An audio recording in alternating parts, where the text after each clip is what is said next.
ప్రేక్షకులందరికీ కూడా ముందు మరి విశ్వావసు ఉగాది నామ సంవత్సర శుభాకాంక్షలు. అయితే ఈ విశ్వావసు ఉగాది దేశ కాలమాన పరిస్థితులు ఎలా ఉండబోతున్నాయి, తర్వాత ఈ ఏడాది ముఖ్యమైన విశేషాలు ఏంటి, తర్వాత మరి ఏ ఏ నదులకి పుష్కరాలు రాబోతున్నాయి, ఎప్పుడు రాబోతున్నాయి, అలాగే గ్రహణాలు ఏమైనా ఉన్నాయా, ఇలాంటి సాధారణ విశేషాలని ముందుగా తెలుసుకుందాం. అయితే ఈ విశ్వావసు నామ సంవత్సరంలో మనకి ప్రారంభమే 6 గ్రహాల కూటమి ఒక విశిష్టతతో రానుంది.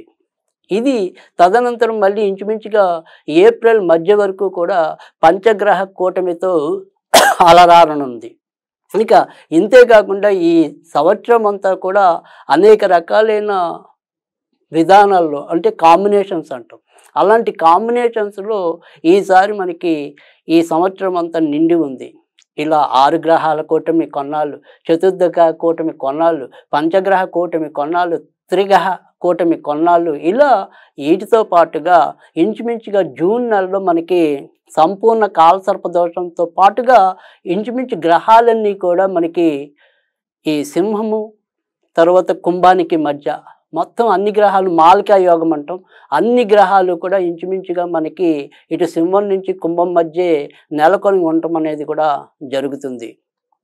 తర్వాత మరి ఈ యొక్క విశ్వావసు నామ సంవత్సరంలో వచ్చే 2 గ్రహణాలు కూడా ఎలాగైతే ఇప్పుడు ఈ సింహానికి కుంభానికి మధ్య మనకి ఈ రకమైన గ్రహమాలిక యోగం అనేది లేదా కాలసర్ప దోషం అనేది పట్టి ఉంటే, మళ్ళీ ఇదే గ్రహాలకే ఈ యొక్క చంద్రగ్రహణం అనేది, అంటే ఈసారి కూడా ఈ ఏడాది మనకి సూర్యగ్రహణాలు ఏవి కూడా కనిపించవు, 2 కూడా సంపూర్ణ చంద్రగ్రహణాలుగానే చెప్పవలసి ఉంటుంది. అయితే సెప్టెంబరు 7 రాత్రి వచ్చేది ఏదైతే ఉందో, అంటే అది ఇంచుమించుగా అర్ధరాత్రి వరకు కొనసాగుతుంది కాబట్టి తెల్లవారితే 8 అనుకోవాలి. ఈ సెప్టెంబర్లో వచ్చేది పూర్వభద్ర నక్షత్రం కుంభరాశిలో ఈ గ్రహణం పట్టడం అనేది ఉంటే, మరి వచ్చే సంవత్సరం 2026 ఫిబ్రవరి 2వ తారీఖు, అంటే 2వ నెల ఫిబ్రవరి 26వ తారీఖు, ఫిబ్రవరి 26వ తారీఖు వచ్చే చంద్రగ్రహణం అనేది మీకు సింహరాశిలో పట్టనుంది. అంటే అన్నీ కూడా ఈసారి కొద్దిగా సింహ కుంభరాశుల మీద ప్రభావం ఎక్కువ ఉండేలాగా కూడా కనిపిస్తుంది. పైగా ఏదైతే మరి కుంభరాశికి ఇప్పటికే ఏళ్ళనాటి శనిలో ఉండటం అనేది ఒకటైతే, మరి ఈ సింహరాశి వాళ్ళకి ఇప్పుడు కొత్తగా మార్చి 29 నుంచి అష్టమ శని అనేది కూడా ప్రారంభమైంది. కనుక ఈ సింహ కుంభరాశుల వాళ్ళు ఆరోగ్య విషయంలోనూ ఆర్థిక విషయాల్లో కూడా ఎక్కువ జాగ్రత్త తీసుకోవాల్సి ఉంటుంది. ఇక మిథునంలోకి ఎప్పుడైతే మరి మే 15వ తారీఖు, అంటే ఇంచుమించు మే 14వ తారీఖు అర్ధరాత్రి మిథునంలోకి గురుడు ప్రవేశిస్తాడు. అప్పటి నుంచి మనకి అంటే మర్నాడు రోజు 15వ తారీఖు నుంచి 26వ తారీఖు కూడా 26వ తారీఖు వరకు 12 రోజుల పాటు మనకి సరస్వతి నది పుష్కరాలు రాబోతున్నాయి. ఇక ఈ నెలలో కొంత జ్యేష్ఠ మాసంలోను, తర్వాత మార్గశిరము, తర్వాత వచ్చే మరి మాఘమాసంలో కూడా కొంతవరకు మరి ఈ యొక్క మౌఢ్యములు కూడా రానున్నాయి. ఇవి ఈ రకంగా మనకి ముఖ్యంగా ఇప్పుడు వచ్చే ఈ ఉగాది యొక్క విశిష్టతలు. అయితే ఇక దేశ కాలమాన పరిస్థితులుగా చూసినట్టయితే కనుక ఈ ఏడాది బంగారము ఎంత పెరిగినప్పటికీ కూడా, అంటే చాలామంది విశ్లేషణ ప్రకారము 1,00,000 అధిగమిస్తుంది లేదా కనీసం 1,00,000 దాకా వస్తుందనేది ఎంతవరకు నిజమో, అలాగే ఇంచుమించుగా వచ్చే సంవత్సరం ఫిబ్రవరి మార్చికి మళ్ళీ 80-85 మధ్య స్థిరంగా ఉండిపోయే అవకాశాలు కూడా అలానే కనిపిస్తున్నాయి. తర్వాత వివిధ గ్రహాల యొక్క కూటమి వల్ల మరి రకరకాలైన రోగాలు కూడా మనుషులకి వెన్నంటడం అనేది అయితే ఉంటుంది. అయితే ప్రమాదాల స్థాయి మాత్రం తక్కువగా ఉంటుందని చెప్పచ్చు. రకరకాల వేరియంట్స్ ఉండొచ్చు కానీ అవి ఏవి కూడా మనకి మృత్యువుకి తీసుకెళ్ళవు. ఇక ప్రతి ఒక్కళ్ళు కూడా ఈ కలుషిత ఆహారం, తర్వాత వాళ్ళకి ఏదైనా సరే అకాల నిద్ర, అకాల భోజనం వల్ల తరచూ ఈ జీర్ణ వ్యవస్థకు సంబంధించిన విషయాల్లో ఎక్కువగా ఇబ్బందులు పడే అవకాశాలు ఎక్కువగా కనిపిస్తున్నాయి. ఇక ఆగస్టు నుంచి అక్టోబర్ మధ్య ఈసారి కొంతవరకు అధిక వర్షాలు, తర్వాత లేదా ఈ వరదలు ఇలాంటివి ఏమైనా సరే కొంత ప్రకృతి విలయ తాండవంగా చెప్పవలసి ఉంటుంది. ఈ సంవత్సరం అక్టోబర్ నుంచి మరి నవంబర్ వరకు, అలాగే వచ్చే సంవత్సరం ఫిబ్రవరి నుంచి మళ్ళీ ఉగాది వరకు కూడా ఏదైనా సరే రాజకీయ సంక్షోభాలు, రాజకీయాల్లో అనుకోని మార్పులు సంభవించే అవకాశాలు ఎక్కువగా కనిపిస్తున్నాయి. ఇక ఏవైతే ధాన్యపు ధరలు ఉంటాయో ఈసారి మరి ధాన్యాధిపతిగా కుజుడు కనుక ఏవేమైనా సరే ఈ ధరలు అనేది హెచ్చుతగ్గులు ఎక్కువగా ఉంటాయి. ఒక ఒడిదుడుకులు అంటే నిత్యం ఒకేలాగా ఉండకపోవటం, ఒకే రకంగా ఉన్నట్టుండి పెరగటం, ఉన్నట్టుండి తగ్గటం, ఈ రకంగా కొంత ఇబ్బంది ఎదుర్కోవటం అనేది కూడా జరుగుతుంది.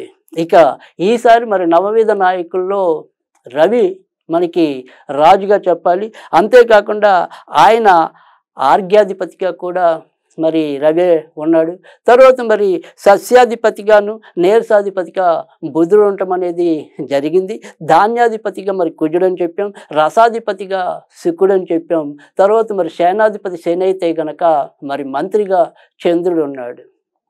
ఎప్పుడైతే మరి ఈ మంత్రి చంద్రుడు అవుతున్నాడో ఈ ఆలోచనలు అవి అంత నిలకడగా ఇటు జనాలకు ఉండొచ్చు, పాలకులకు ఉండొచ్చు, ఎవరికైనా సరే అంత నిలకడైన ఆలోచన అనేది లేకపోవటం, ఎప్పుడు ఏ నిర్ణయాలు తీసుకుంటారో తెలియని చందాన్ని ప్రవర్తించడం అనేది కూడా ఎక్కువ అవుతుంది.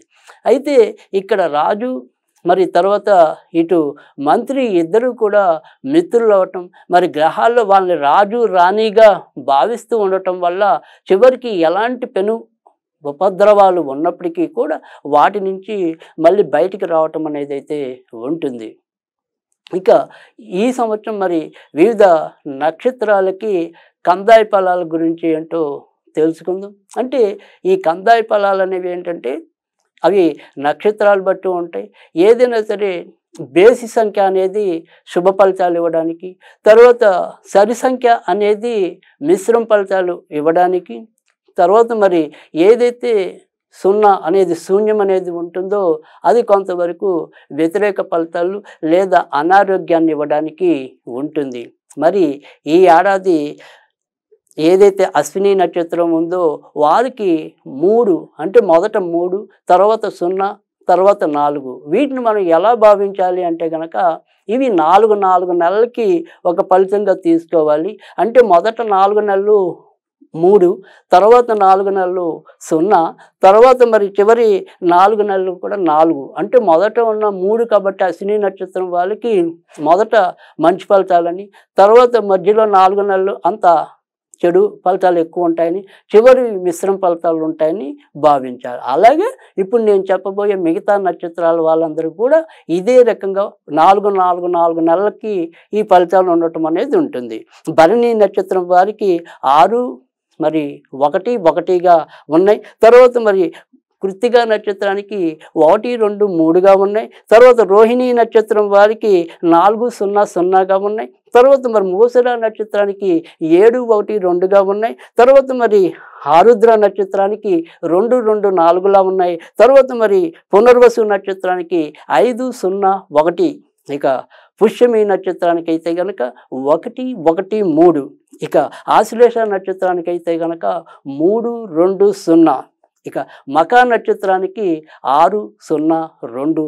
పుబ్బ నక్షత్రానికి అయితే గనక 1, 1, 4. ఉత్తర నక్షత్రానికి 4, 2, 1. హస్త నక్షత్రానికి 7, 0, 3. ఇక చిత్తా నక్షత్రానికి 2, 1, 0. స్వాతి నక్షత్రం 5, 2, 2.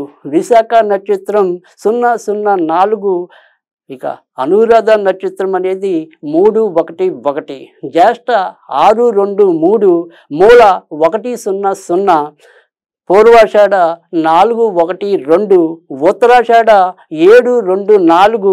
ధనిష్ట శ్రవణ నక్షత్రం 2, 0, 1. ధనిష్ట 5, 1, 3.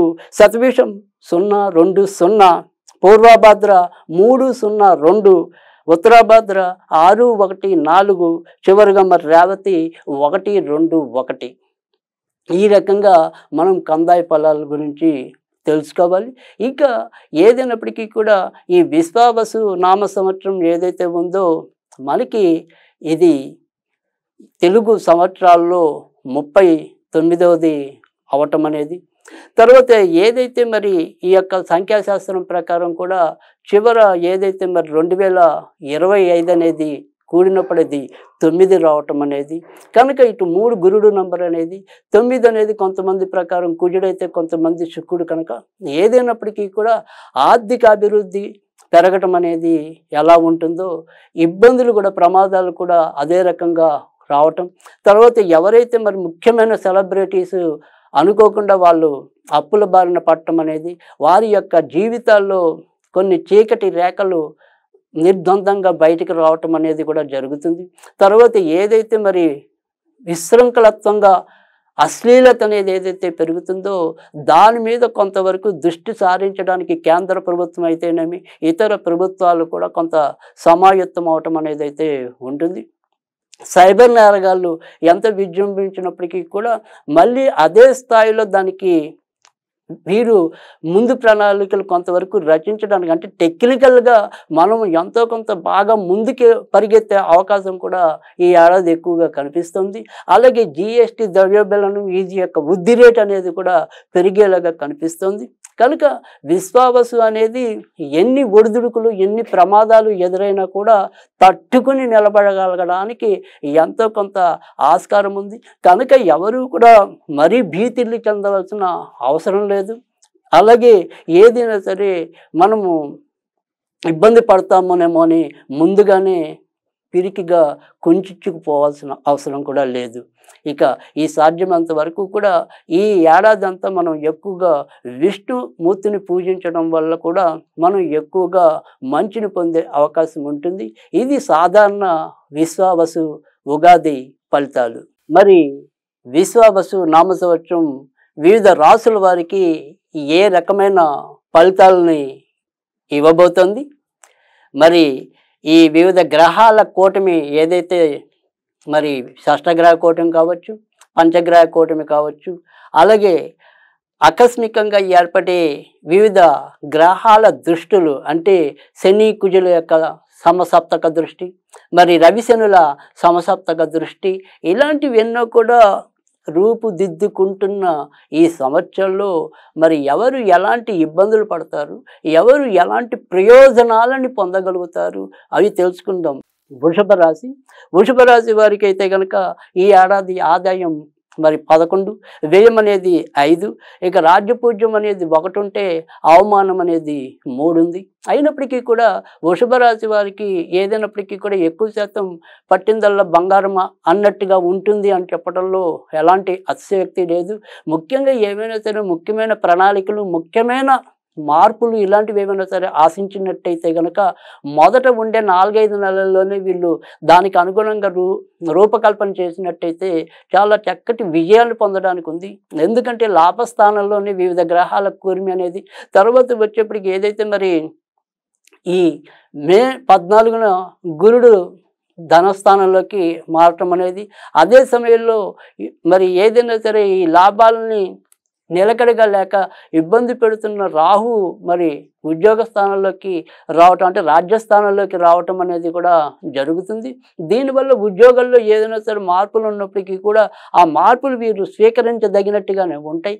అలాగే ఇప్పటిదాకా ఎవరైనా సరే ప్రయత్నించి విదేశాలకి వెళ్ళలేకపోతున్న వారు ఎవరైనా ఉంటే కనుక వారికి కూడా మంచి అవకాశాలు లభించడం అనేది, ఇంకా అలాగే ఎన్నో ఏళ్ళుగా ఏదైనా సరే ఈ గ్రీన్ కార్డు కోసం ఎవరైనా సరే వివిధ దేశాల్లో ప్రయత్నిస్తూ అవి రాకపోతే కనుక వారికి కూడా ఒక్కోసారి మరి అనుకోకుండా ఈ మొదట ఉండే అర్ధభాగంలో కొంత మంచి ఫలితాలు రావడానికి అవకాశం ఎక్కువగా కనిపిస్తుంది.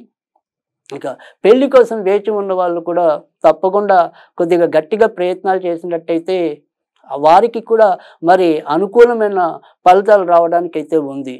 ఇక ఈ సంవత్సరం వీరికి ఏదైనా సరే కొంతవరకు ఇబ్బంది ఎదురైతే కనుక ఇంట్లో ఎవరైనా సరే వృద్ధులు, అంటే ఇంచుమించుగా మరి 70 లేదా ఆ పైన ఉన్న వాళ్ళు ఎవరైనా ఉంటే గనక వాళ్ళకి మాత్రం ఆకస్మిక గండాలనేవి చెప్పవలసి ఉంటుంది.